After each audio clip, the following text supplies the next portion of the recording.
السلام علیکم ورحمۃ اللہ وبرکاتہ۔ کلاس میں سب بچے اپنے بوڑھے استاد کا مذاق اڑاتے تھے کیونکہ وہ ہمیشہ ایک ہی پرانا سوٹ اور پھٹے ہوئے جوتے پہن کر آتے تھے جن میں جگہ جگہ ٹانکے لگے ہوتے تھے۔ ایک دن شرارتی طالب علم نے سوچا کہ سر کا پیچھا کرتے ہیں اور دیکھتے ہیں کہ یہ اتنے کنجوس کیوں ہیں۔ جب وہ لڑکا چھپتے چھپاتے استاد کے گھر پہنچا اور کھڑکی سے اندر جھانکا تو اس کے ہاتھوں سے کتابیں گر گئیں۔ اس نے اندر ایک ایسا منظر دیکھ لیا تھا کہ دسمبر کے آخری ایام کی ہڈیوں میں گھس جانے والی بے رحم اور یکبستہ سردی نے پورے شہر کو اپنی لپیٹ میں لے رکھا تھا، اور گورنمنٹ ہائی اسکول کی قدیم اور خستہ حال عمارت جو انگریز دور کی ایک بھولی بسری یاد تھی اب کسی ویران کھنڈر اور آسیب زدہ قلعے کے منظر پیش کر رہی تھی، جس کی اونچی اور کالی دیواروں پر سبز کائی جمی ہوئی تھی اور روشندانوں کے شیشے ٹوٹے ہوئے تھے جن سے یکبستہ ہوائیں کسی خونی خنجر کی طرح اندر داخل ہو کر کلاس رومز میں بیٹھے ہوئے طلباء کے جسموں میں سوئیاں چبوتی تھیں۔ مگر دہم کلاس کے کمرے کا ماحول باہر کی شدید سردی کے برعکس ایک عجیب سی حبس، گھٹن اور نفسیاتی دباؤ کا شکار تھا، جس کی واحد وجہ سامنے بلیک بورڈ کے پاس کھڑا وہ نحیف، لاغر اور جھکا ہوا وجود تھا جو بظاہر گوشت پوست کا انسان نظر آتا تھا، مگر حقیقت میں وہ دکھوں، اذیتوں اور انکہی داستانوں کا ایک چلتا پھرتا اور لرزتا ہوا مجسمہ تھا۔ ماسٹر دین محمد کی شخصیت میں ایک ایسی گہری، پر اسرار اور دل کو دہلا دینے والی خاموشی تھی جو شور مچاتے ہوئے لاپرواہ اور امیر گھرانوں کے نوجوانوں کے دلوں میں بھی ایک انجانا سا خوف اور احترام پیدا کر دیتی تھی۔ حالانکہ وہ کبھی کسی طالب علم پر چیختے نہیں تھے، نہ ہی ان کی زبان سے کبھی سختی کا کوئی لفظ نکلتا تھا، مگر ان کی گہری دھنسی ہوئی ویران آنکھوں میں مایوسی کے ایسے لامتناہی اور خشک صحرا آباد تھے جنہیں دیکھ کر لگتا تھا کہ یہ شخص صدیوں سے نہیں سویا اور اس کی روح کسی ایسے پہاڑ جیسے بھاری اور نامعلوم بوجھ تلے دبی ہوئی ہے جس کا اندازہ لگانا ان لاپرواہ لڑکوں کے بس کی بات نہیں تھی۔ ماسٹر صاحب کا حلیہ بذات خود غربت، افلاس اور زمانے کی ستم ظریفی کی ایک ایسی بھیانک تصویر تھا جسے دیکھ کر انسانیت شرما جائے۔ ان کے جسم پر سالہ سال سے ایک ہی کوٹ ہوتا تھا جس کا اصل رنگ شاید کبھی سیاہ یا گہرا نیلا رہا ہوگا، مگر اب اس زمانے کی تیز دھوپ، گرد و غبار اور مسلسل بارشوں کی نظر ہو کر ایک عجیب سا مٹیالہ، بدرا اور بے رنگ سا چیتھڑا بن چکا تھا۔ اور وہ کوٹ محض کپڑے کا ٹکڑا نہیں تھا، بلکہ ان کی غربت کا ایک ایسا جغرافیائی نقشہ تھا جس میں جگہ جگہ مختلف رنگوں اور مختلف کپڑوں کے پیوندوں کے جزیرے بات تھے۔ کوہنیوں پر لگے ہوئے چمڑے کے بھدے اور بدنما ٹکڑے، کالر پر باریک اور بے ہنگم ٹانکے اور جیبوں کے کنارے پر لٹکتے ہوئے ادڑے دھاگے، یہ سب مل کر ایک ایسی خاموش مگر چیخ چیخ کر رونے والی داستان سناتے تھے جسے پڑھنے کی فرصت اور توفیق کسی کے پاس نہیں تھی۔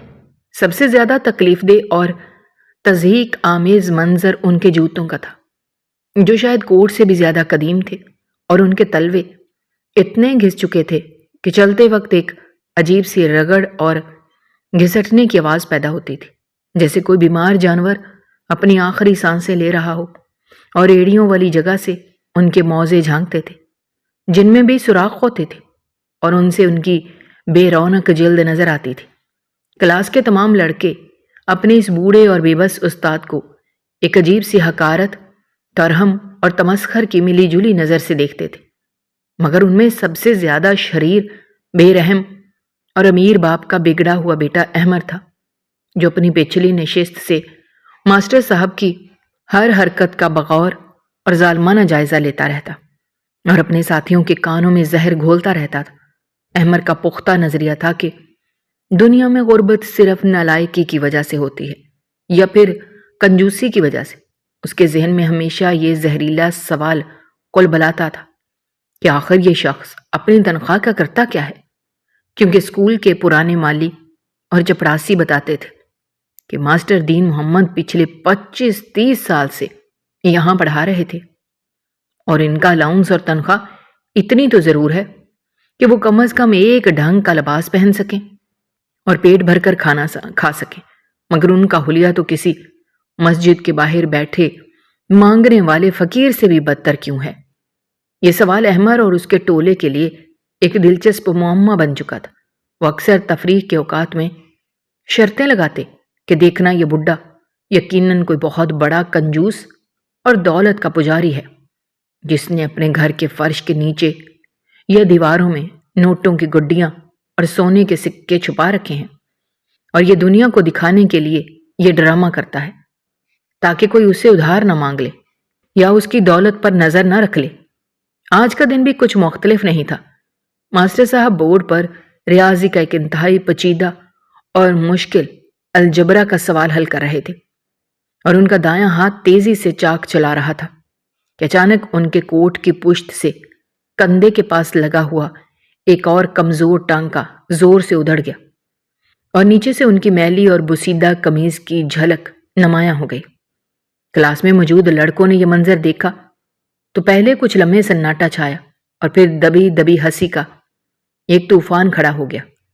احمد نے موقع غنیمت جانا اور سرگوشی کرتے ہوئے اپنے ساتھی سے کہا کہ لگتا ہے آج کنجوس اعظم کا بینک دیوالیہ ہو گیا ہے، ذرا دیکھو تو صحیح، اس کے پاس سوئی دھاگا خریدنے کے پیسے بھی نہیں ہیں، یا شاید یہ اپنی دولت کی ہوس میں اتنا اندھا ہو چکا ہے کہ اسے اپنی تذلیل بھی محسوس نہیں ہوتی۔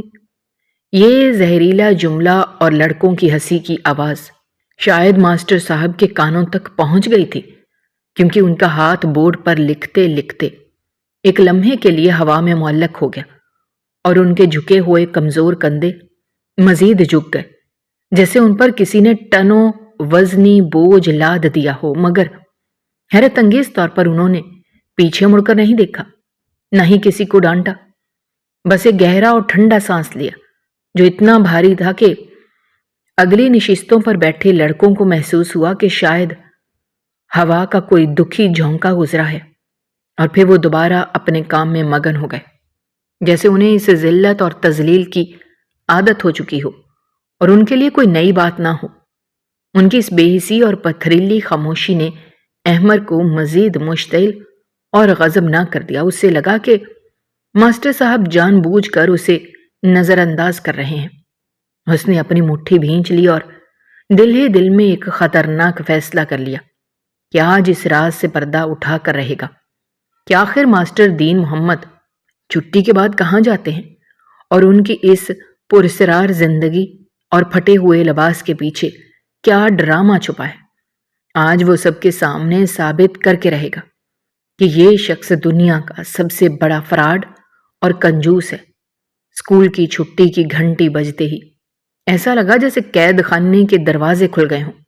طلباء کا ہجوم شور مچاتا ہوا باہر نکلا، گیٹ پر مہنگی گاڑیوں کے ہارن، بچوں کے کہکہوں کا شور برپا تھا، مگر اس ہنگامے کے درمیان ماسٹر دین محمد اپنا بسیدہ اور جگہ جگہ سے چھلا ہوا چمڑے کا تھیلا کندھے پر لٹکائے کسی کالے سائے کی طرح خاموشی سے گیٹ سے باہر نکلے۔ ان کی چال میں تھکاوٹ کے ساتھ ساتھ ایک عجیب سی اور مشکوک سی اجلت بھی تھی، جیسے انہیں کسی بہت ضروری مشن پر جانا ہے، یا کوئی ان کا شدت سے انتظار کر رہا ہو جس کے لیے ایک لمحہ قیمتی ہے۔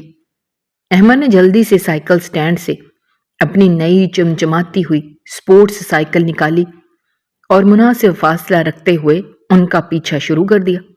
ماسٹر صاحب شہر کی رونق بڑی سڑکوں سے گزر رہے تھے، دکانیں سجی ہوئی تھیں، ہوٹلوں سے لذیذ کھانوں کی خوشبوئیں آ رہی تھیں، مگر ماسٹر صاحب کی نظریں زمین پر گڑی ہوئی تھیں، اور وہ گرد و پیش کی رنگینیوں سے بے خبر اپنے مخصوص انداز میں قدم اٹھائے جا رہے تھے۔ احمد کی نظریں ان پر جمی ہوئی تھیں۔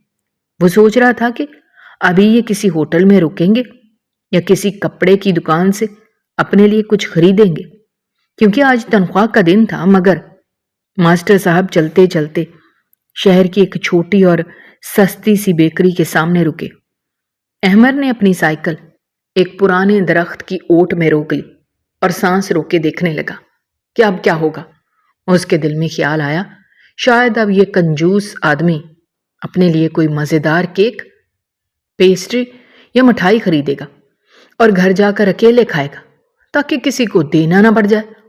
مگر جب ماسٹر صاحب دکان سے باہر نکلے تو ان کے ہاتھ میں ایک اخبار کے کاغذ میں لپٹی ہوئی کوئی چیز تھی جو صاف ظاہر کر رہی تھی کہ وہ سوکھے ہوئے پاپے یا باسی ڈبل روٹی کے وہ ٹکڑے ہیں جو بیکری والے اکثر آدھی قیمت پر یا جانوروں کے لیے غریبوں کو بیچ دیتے ہیں۔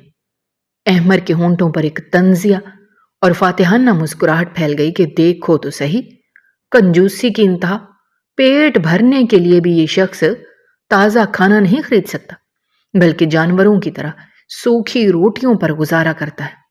یقیناً یہ پیسے بچا کر اپنی دولت میں اضافہ کر رہا ہے۔ ماسٹر صاحب نے وہ حقیر سا تھیلا اپنے کوٹ کی بڑی سی لٹکتی ہوئی جیب میں احتیاط سے رکھا اور دوبارہ چل پڑے۔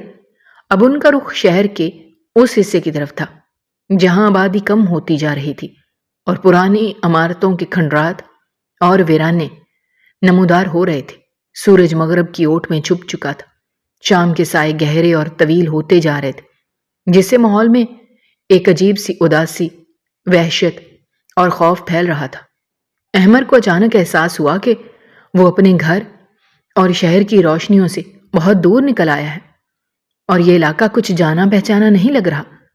یہاں کی گلیاں تنگ، ٹیڑھی میڑھی اور ٹوٹی پھوٹی تھیں۔ سڑک کے دونوں طرف جنگلی جھاڑیاں اگی ہوئی تھیں اور جگہ جگہ گندے پانی کے جوہر تھے جن سے تعفن اٹھ رہا تھا۔ میں ایک عجیب سی بدبو تھی، جیسے بیماری اور موت کی ملی جلی بساند ہو، مگر ماسٹر صاحب کی رفتار کم ہونے کے بجائے مزید تیز ہوتی جا رہی تھی۔ جیسے جیسے اندھیرا بڑھ رہا تھا، ان کے قدموں کا اضطراب اور بے چینی بھی بڑھ رہی تھی۔ احمر کا دل اب تھوڑی تھوڑی گھبراہٹ محسوس کرنے لگا، کیونکہ اس ویرانے میں جہاں دور دور تک کوئی انسانی آبادی نظر نہیں آ رہی تھی، ماسٹر صاحب کا پیچھا کرنا خطرے سے خالی نہیں تھا۔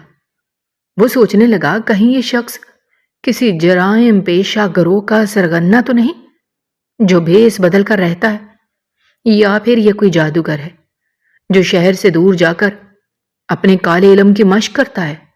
طرح طرح کے وسوسے اور خوفناک خیالات احمر کے ذہن میں سانپوں کی طرح بل کھا رہے تھے، مگر تجسس کا بھوت اس کے سر پر اسی طرح سوار تھا کہ وہ اب واپس نہیں مڑ سکتا تھا۔ وہ دیکھنا چاہتا تھا کہ آخر یہ سفر ختم کہاں ہوتا ہے اور اس پراسرار آدمی کی منزل کیا ہے۔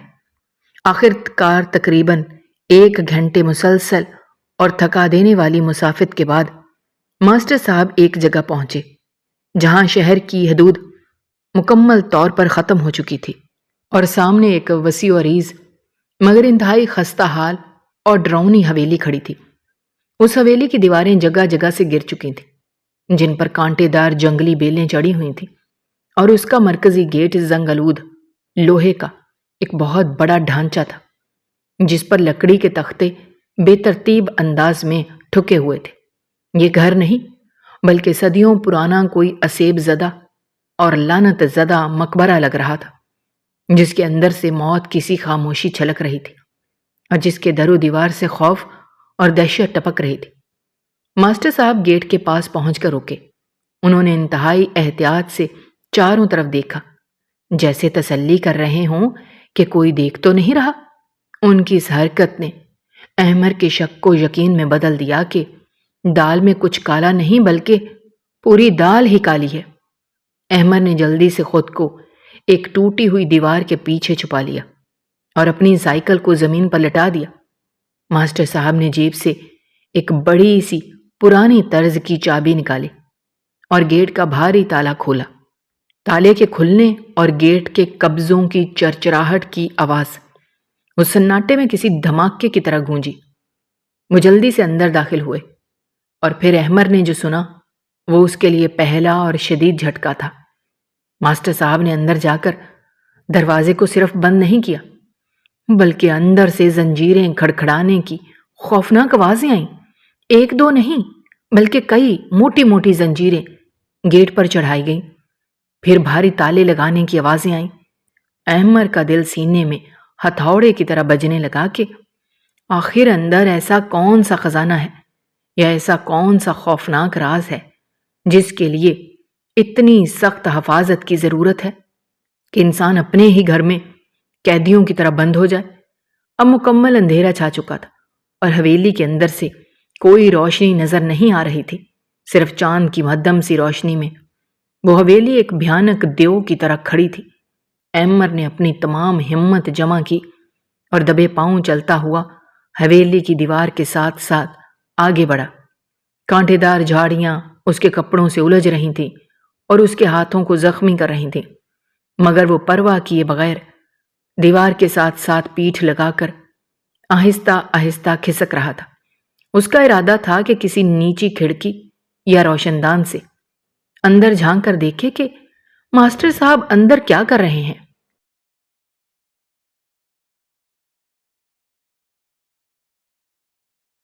کیا وہ نوٹ گن رہے ہیں یا کسی خفیہ تنظیم سے مل رہے ہیں؟ وہ بھی کھڑکی تلاش کر ہی رہا تھا کہ اچانک اسے حویلی کے اندر سے ایک ایسی آواز سنائی دی جس نے اس کے خون کو رگوں میں منجمد کر دیا۔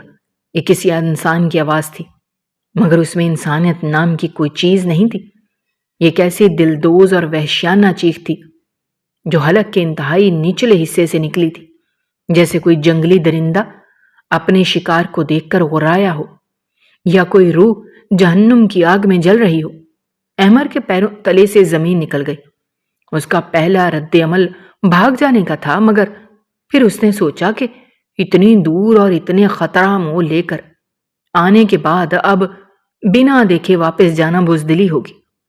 وہ کانپتے ہوئے ہاتھوں اور لڑکھڑاتے قدموں کے ساتھ ایک ایسی کھڑکی تک پہنچا جس کے شیشے ٹوٹے ہوئے تھے اور ان پر پرانے گتے اور اخبار کے ٹکڑے لگے ہوئے تھے، مگر ایک کونے سے زرد روشنی کی مدھم سی لکیر باہر آ رہی تھی۔ احمد نے اپنی آنکھ اس چھوٹے سے سوراخ کے ساتھ لگا دی اور اندر کا منظر دیکھنے کی کوشش کی۔ اندر کمرے کا ماحول انتہائی افسردہ اور خوفناک تھا۔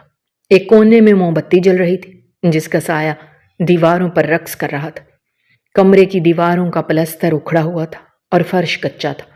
وہاں فرنیچر نام پر کچھ بھی نہیں تھا سوائے ایک ٹوٹی ہوئی چارپائی کے، اور فرش پر جا بجا کپڑے، برتن اور کاغذ بکھرے پڑے تھے، جیسے وہاں کوئی زلزلہ آیا ہو یا کوئی طوفان گزرا ہو۔ احمر کی نظریں ماسٹر صاحب کو ڈھونڈ رہی تھیں کہ اچانک ایک سایہ تیزی سے حرکت کرتا ہوا نظر آیا، اور پھر اس نے جو دیکھا اس پر اسے اپنی آنکھوں پر اور اپنے ہوش و حواس پر یقین نہیں آیا۔ اس کے ہاتھ سے اسکول کا بستہ اور کتابیں چھوٹ کر زمین پر گر گئیں، کیونکہ سامنے کا منظر اس کی برداشت اور سوچ سے بہت باہر تھا۔ کمرے کے وسط میں ماسٹر دین محمد کھڑے تھے، لیکن وہ تنہا نہیں تھے۔ ان کے سامنے ایک 20-22 سالہ نوجوان جس کا جسم بہت پتلا اور قد لمبا تھا، مگر اس کے بال بکھرے ہوئے تھے، کپڑے تار تار تھے، چہرے پر وحشت اور جنون اور پاگل پن ٹپک رہا تھا۔ وہ کسی پاگل کتے کی طرح ماسٹر صاحب پر جھپٹ رہا تھا۔ اس نوجوان کے ہاتھوں اور پیروں میں زنجیریں نہیں تھیں، مگر وہ ذہنی طور پر کسی ایسی دنیا کا قیدی تھا جہاں صرف تشدد اور مار دھاڑ تھی۔ احمد نے دیکھا وہ نوجوان ماسٹر صاحب کو زوردار دھکے مار رہا تھا اور منہ سے عجیب و غریب آوازیں نکال رہا تھا جو الفاظ سے مبرا تھی۔ ماسٹر صاحب بالکل ساکت اور بے حس و حرکت کھڑے تھے، جیسے وہ کسی پتھر کی مورتی ہوں۔ پھر اچانک اس پاگل نوجوان نے ماسٹر صاحب کا گریبان پکڑ لیا اور اسے زور سے کھینچا، جس سے ان کا بسیدہ کوٹ کے باقی ماندہ بٹن بھی ٹوٹ کر فرش پر بکھر گئے اور کوٹ ایک طرف سے بری طرح پھٹ گیا۔ ماسٹر صاحب کے منہ سے ایک لفظ تک نہ نکلا، نہ کوئی آہ، نہ کوئی شکایت، بلکہ ان کے چہرے پر ایک ایسی اذیت ناک محبت اور شفقت تھی جو بیان سے باہر تھی۔ وہ نوجوان مسلسل ماسٹر صاحب کو جھنجھوڑ رہا تھا، ان کے کمزور سینے پر اپنے مضبوط مکے برسا رہا تھا۔ احمر کی چیخ نکلتے نکلتے رہ گئے۔ وہ سوچ رہا تھا کہ ماسٹر صاحب اپنا دفاع کیوں نہیں کرتے، وہ اسے روکتے کیوں نہیں؟ کیا یہ پاگل انہیں جان سے مار دے گا؟ مگر ماسٹر صاحب نے اپنے لرزتے ہوئے اور زخمی ہاتھ اٹھائے اور مار کھاتے ہوئے بھی اس نوجوان کو گلے لگانے کی کوشش کی۔ نوجوان نے انہیں زور سے دھکا دیا، جس سے ماسٹر صاحب لڑکھڑا کر پیچھے دیوار سے جا ٹکرائے اور ان کے ماتھے سے خون کی ایک باریک لکیر پھوٹ پڑی۔ ان کا چشمہ دور جا گرا، مگر وہ گرے نہیں بلکہ دیوار کا سہارا لے کر دوبارہ سیدھے ہوئے اور جیب سے وہی سوکھے ہوئے پاپوں کا لفافہ نکالا اور اپنی ٹوٹی اور کامتی آواز میں بولے، میرے بچے، مجھے جتنا مارنا ہے مار لو، لیکن کھانا تو کھا لو۔ میں تمہارے لیے لایا ہوں، دیکھو میں کہیں نہیں جا رہا، میں یہیں ہوں، تم بھوکے ہوگے۔ نوجوان نے وہ لفافہ چھین کر پوری قوت سے زمین پر پھینک دیا اور اسے اپنے گندے پیروں سے مسلنے لگا۔ ماسٹر صاحب کی آنکھوں سے آنسوں کا سیلاب جاری تھا، مگر وہ اپنے ہونٹوں پر ایک مسکراہٹ سجائے ہوئے تھے، ایک ایسی ٹوٹی ہوئی مسکراہٹ جس میں دنیا بھر کا درد اور مامتا سمائی ہوئی تھی۔ وہ زمین پر جھکے مٹی میں ملے ہوئے پاپوں کے ٹکڑے چننے لگے، پھر انہیں اپنی قمیض کے دامن سے صاف کر کے اس نوجوان کے منہ کی طرف بڑھایا جو اب ہانپ رہا تھا، اور اس کی آنکھوں میں وحشت کی جگہ اب خالی پن تھا۔ احمد کو اب سمجھ آ رہا تھا کہ ماسٹر صاحب کے کپڑے ہمیشہ پھٹے ہوئے کیوں ہوتے ہیں اور ان کے جسم پر نیل کے نشان کہاں سے آتے ہیں۔ وہ جس راز کی تلاش میں آیا تھا، وہ راز اتنا خوفناک اور اتنا لرزہ خیز اور اتنا دکھ بھرا ہوگا، اس کے وہم و گمان میں بھی نہیں تھا۔ یہ کنجوسی یا دولت کی ہوس کی داستان نہیں تھی، بلکہ یہ ایک باپ کی بے بس محبت کی وہ معراج تھی جہاں انسان اپنی عزت، اپنا سکون، اپنا جسم اور اپنا وجود سب کچھ قربان کر دیتا ہے، صرف اپنی اولاد کی ایک جھلک دیکھنے کے لیے جو اسے پہچانتی بھی نہیں۔ احمد کا پورا وجود پسینے میں شرابور ہو چکا تھا، اس کی ٹانگیں کانپ رہی تھیں اور اسے اپنی سانسیں رکتی ہوئی محسوس ہو رہی تھیں کہ اچانک ماسٹر صاحب کی نظر کھڑکی کے اس سوراخ پر پڑی جہاں احمد کی آنکھ جمی ہوئی تھی، اور ان کی نظریں مل گئیں۔ کھڑکی کے اس ٹوٹے ہوئے، دھندلے اور گرد و غبار سے اٹے ہوئے شیشے کے پار جب احمد کی پھٹی ہوئی اور خوفزدہ آنکھیں ماسٹر دین محمد کی ویران اور گہری آنسوؤں سے تر آنکھوں سے ملی، ایسا لگا جیسے کائنات کا سارا نظام وہیں تھم گیا ہو، وقت کی نبض ہمیشہ کے لیے رک گئی ہو اور فضا میں موجود ہوا بھی اپنا راستہ بھول کر وہیں جم گئی ہو۔ وہ لمحہ احمد کی زندگی کا نہیں بلکہ شاید پوری انسانیت کی تاریخ کا سب سے طویل، سب سے بھاری اور سب سے قیامت خیز لمحہ تھا، جس میں اسے اپنے اندر کی چھوٹی سی دنیا، اپنی سوچ کا گھٹیا پن، اپنی امیرانہ تربیت کا کھوکھلا پن اور اپنی پوری شخصیت ایک دم سے بے نقاب ہوتی ہوئی محسوس ہوئی، جیسے کسی نے اس کے وجود سے تکبر اور لاپرواہی کا ریشمی لباس بے رحمی سے نوچ لیا ہو اور اسے اس کے اپنے ضمیر کے سامنے ننگا کھڑا کر دیا ہو۔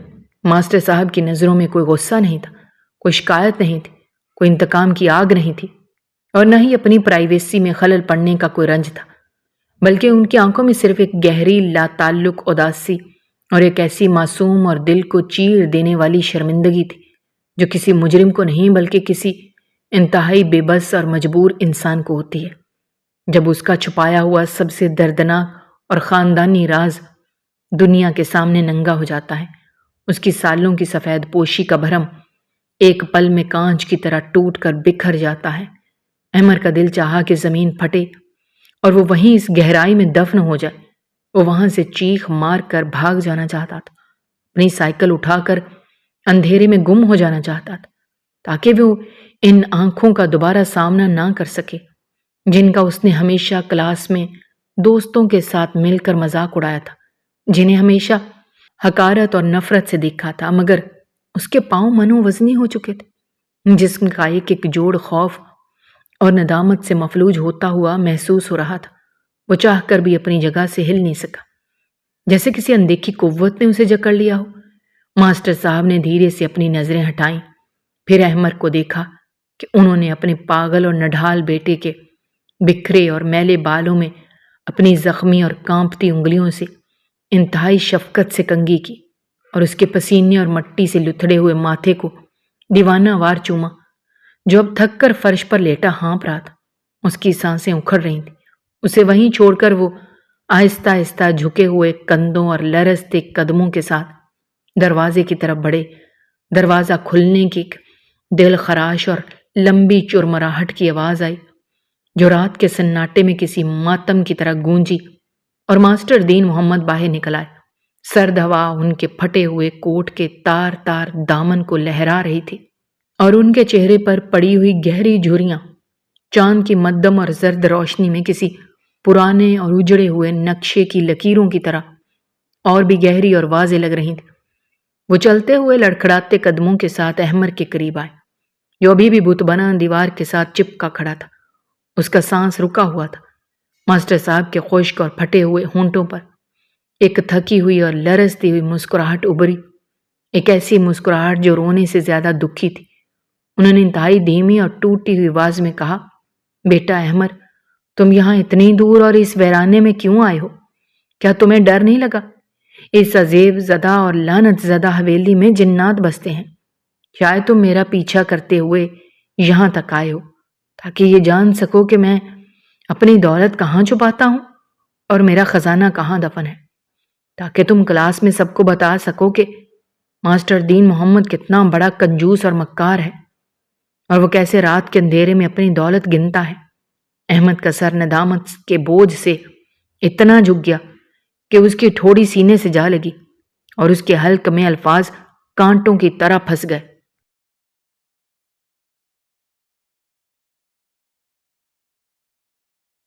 اس کی آنکھوں سے ٹپ ٹپ آنسو گرنے لگے، اور وہ کچھ بھی بول نہ سکا۔ صرف اس کے ہونٹ کپ کپا رہے، جیسے وہ کچھ کہنا چاہتا ہو مگر الفاظ اس کا ساتھ چھوڑ گئے۔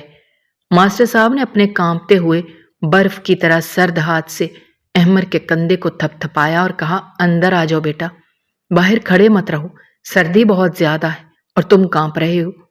ویسے بھی اب جب تم نے میرا آدھا سچ کھڑکی سے دیکھ ہی لیا ہے تو آؤ پورا خزانہ بھی دیکھ لو، اور جان لو کہ ماسٹر دین محمد کنجوسی کیوں کرتا ہے، اور پھٹے ہوئے کپڑے کیوں پہنتا ہے، اور وہ کیوں باسی روٹی کھاتا ہے۔ احمر کسی مسحور اور قیدی شخص کی طرح ان کے پیچھے پیچھے چل دیا اور حویلی کے اندر داخل ہو گیا۔ اندر کا منظر باہر سے بھی زیادہ دل دہلا دینے والا، گھٹن زدہ اور کربناک تھا۔ قریب سے دیکھنے پر کمرے کی حالت کسی کباڑ خانے سے بھی بدتر تھی۔ دیواروں کا پینٹ اس طرح اکھڑ چکا تھا جیسے کسی نے کھال ادھیڑ دی ہو، اور ہوا میں تیز دواؤں، پرانے کپڑوں، سیلن اور بیماری کی ایک عجیب سی بو رچی ہوئی تھی جو سانس لینا محال کر رہی تھی۔ وہ نوجوان اب قالین کے بغیر کچے اور ٹھنڈے فرش پر پڑا تھا۔ اس کے منہ سے رال بہہ رہی تھی اور وہ چھت کو خالی نظروں سے گھور رہا تھا۔ ماسٹر صاحب احمر کو لے کر چارپائی کے پاس بیٹھ گئے، جو شاید گھر کی واحد بیٹھنے والی جگہ تھی جس کی ادوائن بھی ٹوٹی ہوئی تھی۔ انہوں نے ایک لمبی اور سرد آہ بھر کر بولنا شروع کیا۔ ان کی آواز میں سردیوں کا درد اور ہزاروں راتوں کی بے خواب و سمانی ہوئی تھی۔ انہوں نے کہا، احمر بیٹا، تم کلاس میں میرا مذاق اڑاتے ہو، میرے پیوند لگے کوٹ پر ہنستے ہو اور میرے پھٹے ہوئے جوتوں کو دیکھ کر کہانیاں بناتے ہو۔ میں سب سناتا ہوں، ایک ایک لفظ سناتا ہوں، سب سمجھتا ہوں، لیکن میں کبھی کچھ نہیں کہتا، نہ تمہیں ڈانٹتا ہوں، نہ پرنسپل سے شکایت کرتا ہوں، کیونکہ میں جانتا ہوں کہ تم بچے ہو، نادان ہو، اور تم نہیں جانتے کہ ایک باپ کا سینہ کتنے رازوں کا قبرستان ہوتا ہے، اور اس کے اندر کتنی انکہی چیخیں دفن ہوتی ہیں۔ یہ جو نوجوان تم فرش پر لیٹا دیکھ رہے ہو، یہ میرا اکلوتا بیٹا اسد ہے۔ یہ ہمیشہ سے ایسا نہیں تھا احمر، یہ ایسا بالکل نہیں تھا۔ یہ اسی اسکول کا سب سے ہوشیار ذہین طالب علم تھا۔ اس کے کمرے میں تمغے سجے ہوئے تھے۔ یہ ڈاکٹر بننا چاہتا تھا۔ یہ میرا غرور تھا، میری کل کائنات، میری زندگی کا واحد سہارا تھا۔ اس کی ماں اسے دیکھ دیکھ کر جیتی تھی۔ ہم دونوں میاں بیوی راتوں کو جاگ کر خواب دیکھتے تھے کہ جب یہ بڑا افسر بنے گا تو ہمارے دن بدل جائیں گے، ہمارے بڑھاپے کا سہارا بنے گا۔ لیکن پھر 5 سال پہلے ایک منحوس اور کالی شام، ایک ٹریفک حادثے نے ہماری ہستی ہوئی چھوٹی سی دنیا کو جہنم بنا دیا۔ اس حادثے میں اس کے سر پر گہری چوٹ آئی اور یہ مہینوں کومے میں رہا، موت اور زندگی کی کشمکش میں لڑتا رہا۔ ہم نے اپنا سب کچھ بیچ دیا اس کا علاج کروانے کے لیے۔ میرا پکا گھر، میری آبائی زمین، میری بیوی کے زیور، یہاں تک کہ گھر کے برتن اور فرنیچر بھی بک گئے۔ جب اسے ہوش آیا تو اس کی جان تو بچ گئی تھی، مگر دماغی توازن ہمیشہ کے لیے بگڑ چکا تھا۔ یہ ہمیں پہچاننا بھول گیا، یہ وحشی ہو گیا۔ ڈاکٹروں نے صاف جواب دے دیا کہ اب یہ ساری عمر ایسا ہی رہے گا، یا اسے پاگل خانے داخل کروا دو، کیونکہ یہ خطرناک ہو سکتا ہے۔ اس صدمے کو اور اپنے جوان بیٹے کو اس حالت میں دیکھ کر میری بیوی برداشت نہ کر سکی۔ اس کا دل یہ غم سہ نہ سکا اور وہ مجھے چھوڑ کر اور اسد کو اس بے رحم دنیا میں تنہا چھوڑ کر خالق کے حقیقی سے جا ملی۔ اب میں اکیلا ہوں بیٹا، بالکل تنہا، اور یہ میرا اسد جسے میں نہ چھوڑ سکتا ہوں نہ سنبھال سکتا ہوں۔ ماسٹر صاحب کی آواز بھرا کے آنسو ان کی سفید داڑھی میں جذب ہونے لگے، جیسے خشک زمین بارش کا پانی جذب کر لیتی ہے۔ انہوں نے ایک لمحے کا توقف کیا، پھر دوبارہ بولے، تم سوچتے ہوگے کہ میں اپنی تنخواہ کا کیا کرتا ہوں اور میں اتنی کنجوس کیوں کرتا ہوں؟ بیٹا، اس کی دماغی دوائیاں اتنی مہنگی ہیں کہ میری پوری تنخواہ مہینے کے پہلے ہفتے میں ختم ہو جاتی ہے۔ باقی دن میں ادھار مانگ کر یا فاقے کر کے گزارا کرتا ہوں۔ یہ جو تم دیکھتے ہو کہ میرے کپڑے پھٹے ہوئے ہیں، یہ کنجوسی نہیں ہے، یہ میری مجبوری ہے۔ یہ اسد جب دورے کی حالت میں ہوتا ہے تو اسے کچھ خبر نہیں ہوتی کہ میرے سامنے کون ہے۔ یہ سب سے پہلے مجھ پر حملہ کرتا ہے، میرے کپڑے پھاڑ دیتا ہے، گھر کا سامان توڑ دیتا ہے۔ میں ہر مہینے نئے کپڑے کہاں سے لاؤں؟ اگر میں اپنے لیے ایک نیا سوٹ خریدوں گا تو شاید اسد کی ایک وقت کی دوا کم ہو جائے گی، یا اسے بھوکا سونا پڑے گا۔ اور ایک باپ اپنے بیٹے کو بھوکا دیکھنے کے بجائے ننگا رہنا اور ذلیل ہونا پسند کرتا ہے۔ میں روز رات کو جب یہاں آتا ہوں تو یہ مجھے مارتا ہے، مجھے زخمی کرتا ہے، جیسے تم نے ابھی دیکھا، لیکن میں اف نہیں کرتا، کیونکہ میں اس کی مار میں بھی اس کے لمس کو محسوس کرتا ہوں۔ مجھے اس کے ہاتھوں سے ملنے والی تکلیف میں بھی سکون ملتا ہے، کیونکہ کم از کم وہ مجھے چھو تو رہا ہے۔ مجھے ڈر لگتا ہے کہ اگر میں مر گیا، میرے بعد اس کا کیا ہوگا؟ کون اسے اپنے ہاتھوں سے کھانا کھلائے گا؟ کون اس کی گندگی صاف کرے گا؟ کون اسے سردی میں کمبل اڑائے گا؟ دنیا تو اسے پتھر مارے گی، پاگل خانے والے اسے زنجیروں سے باندھ دیں گے، جانوروں کی طرح رکھیں گے۔ اس لیے میں زندہ ہوں بیٹا، صرف اس کے لیے سانس لے رہا ہوں، ورنہ میں تو کب کا مر چکا ہوتا۔ میں پیٹ پر پتھر باندھ کر اسکول آتا ہوں، بھوک مٹانے کے لیے نلکے کا پانی پی لیتا ہوں تاکہ کوئی میری بھوک نہ دیکھ لے، ٹانکے لگے جوتے پہنتا ہوں اور ان میں گتے رکھتا ہوں تاکہ اس کے پیروں میں جوتے رہیں اور اسے ٹھنڈ نہ لگے۔ تم لوگ مجھے کنجوس کہتے ہو، لیکن سچ تو یہ ہے کہ میں دنیا کا سب سے غریب باپ ہوں، جو اپنی اولاد کی صحت نہیں خرید سکتا، جو اپنی اولاد کو ایک عام انسان کی زندگی نہیں دے سکتا۔ ماسٹر صاحب نے اپنے کوٹ کی وہ لٹکتی ہوئی جیب دکھائی جو ابھی ابھی اسد نے پھاڑ دی تھی۔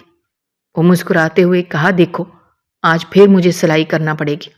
میں رات بھر جاگ کر اس کے پاس بیٹھتا ہوں کہ کہیں یہ خود کو نقصان نہ پہنچا لے، پھر صبح اس لیے جلدی اسکول جاتا ہوں کہ وہاں پر کرسی پر بیٹھ کر تھوڑا سستا لوں۔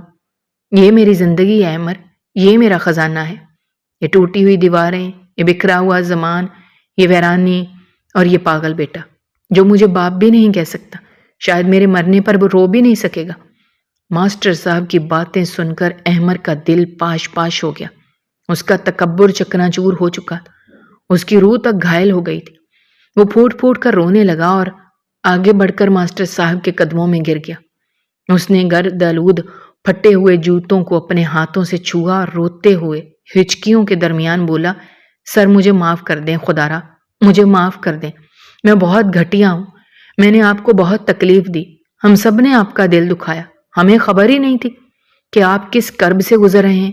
آپ انسان نہیں ہیں سر، آپ فرشتہ ہیں، آپ عظیم ہیں، ہم اندھے تھے سر، ہمیں آپ کی قربانی نظر نہیں آئی۔ ماسٹر صاحب نے احمر کو زمین سے اٹھایا، اسے گلے سے لگایا، ان کے کوٹ سے پسینے، مٹی اور غربت کی بو آ رہی تھی، لیکن احمر کو اس وقت دنیا کی مہنگی ترین پرفیوم بھی اس کے سامنے ہیج لگ رہی تھی، کیونکہ اس میں بو میں عصبت اور محبت کی خوشبو تھی۔ ماسٹر صاحب نے شفقت سے اس کے سر پر ہاتھ پھیرا اور کہا، بیٹا معافی مانگو، تم نے مجھے میری حقیقت یاد دلا دی، بس ایک وعدہ کرو، آج تم نے یہاں جو کچھ دیکھا وہ کسی کو بتاؤ گے نہیں۔ میں نہیں چاہتا کہ اسکول والے مجھے ترس کھا کر نوکری پر رکھیں یا بچے مجھے ہمدردی اور خیرات کی نظر سے دیکھیں۔ میں اپنی عزت کے ساتھ جینا چاہتا ہوں، میں ایک استاد ہوں اور میں چاہتا ہوں میرے شاگرد میرے علم کی وجہ سے میری عزت کریں، میرے برے حالات کی وجہ سے نہیں۔ احمر نے آنسو صاف کرتے ہوئے قسم کھائی کہ وہ یہ راز اپنے سینے میں دفن رکھے گا، مگر اس کے دل میں ایک طوفان برپا تھا۔ احمر جب اس حویلی سے باہر نکلا تو وہ احمر نہیں تھا جو کچھ گھنٹے پہلے یہاں آیا تھا۔ اس کا اندر دھل چکا تھا، اس کی سوچ بدل چکی تھی، اس کی زندگی کا سب سے بڑا سبق مل چکا تھا کہ کسی کے ظاہری حلیے سے اس کے کردار اور حالات کا فیصلہ نہیں کیا جا سکتا، کیونکہ ہر انسان اپنے اندر ایک ایسی جنگ لڑ رہا ہے جس کا دنیا کو کوئی علم نہیں۔ اگلی صبح اسکول کا منظر بدلا ہوا تھا، سردی ویسے ہی تھی، لیکن کلاس روم میں ایک عجیب سی خاموشی تھی۔ سب لڑکے ماسٹر صاحب کا انتظار کر رہے تھے تاکہ ان کے کوٹ پر کوئی نیا طنز کر سکیں۔ جیسے ہی ماسٹر دین محمد کلاس میں داخل ہوئے، وہی پرانا کوٹ جس پر رات والے تازہ ٹانکے لگے ہوئے تھے، جو شاید رات کے کسی پہر جاگ کر تھکی آنکھوں سے لگائے گئے تھے، وہی گھسے ہوئے جوتے۔ لڑکوں نے ہنسنے کے لیے منہ کھولا ہی تھا کہ احمر اپنی سیٹ سے بجلی کی تیزی سے اٹھا اور سب سے پہلے جا کر ماسٹر صاحب کا تھیلا اپنے ہاتھ میں لیا اور اسے میز پر رکھا۔ پھر اس نے ڈسٹر اٹھایا اور بورڈ صاف کرنے لگا۔ پوری کلاس حیرت سے احمر کو دیکھ رہی تھی، جو ہمیشہ سب سے زیادہ مذاق اڑاتا تھا۔ احمر نے مڑ کر کلاس کی طرف دیکھا۔ اس کی آنکھوں میں ایک ایسا روب، سنجیدگی اور انتباہ تھی کہ سب خاموش ہو گئے۔ اس نے ماسٹر صاحب کی طرف دیکھا اور سر جھکا کر انتہائی ادب سے کہا، سر، آج ہم سب آپ سے پڑھنے کے لیے تیار ہیں۔ آج کے بعد کلاس میں کوئی آواز نہیں آئے گی۔ ماسٹر صاحب نے احمر کی آنکھوں میں وہ عقیدت دیکھی جو کل رات اس ویران حویلی میں پیدا ہوئی تھی۔ انہوں نے نم آنکھوں کے ساتھ مسکرا کر سر ہلایا اور پڑھانا شروع کر دیا۔ احمر اپنی سیٹ پر بیٹھا ماسٹر صاحب کے کوٹ کے ان ٹیڑھے میڑھے بدنما ٹانکوں کو دیکھ رہا تھا، اور اب اسے وہ ٹانکے بدنما نہیں لگ رہے تھے، بلکہ اسے لگ رہا تھا یہ ٹانکے ماسٹر صاحب کے تمغے ہیں، یہ ان کی بہادری کے نشان ہیں جو انہوں نے ایک ہاری ہوئی جنگ میں لڑتے ہوئے اپنے سینے پر سجائے ہیں۔